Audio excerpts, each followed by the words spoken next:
அமலுக்கட்டு கடுப்பு முட்டாய் கழிப்பீங்க கடக முட்டாய் வாய்மண்டப்போ துருட முட்டாய் வலிந்து வரும் தேன முட்டாய் இறந்த பழம் கொடுக்க புளி உப்பு போட்ட ஒட்டு மாங்க மணக்காய் கொய்யாக்காய் கத்திரிப்பம் கங்கலமை ஒட்டு கடலை பொறி உருண்டை வாங்கி தின்னு பாரு வாங்கிட்டாங்க 100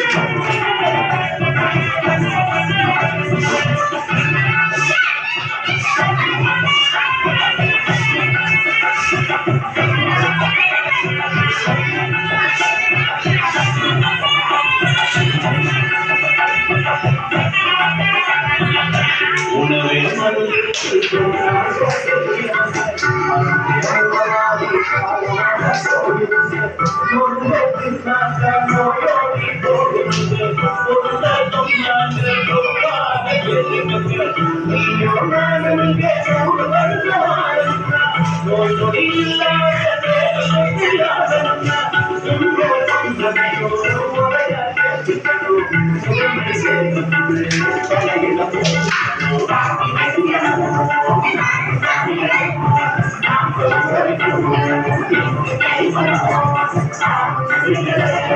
you.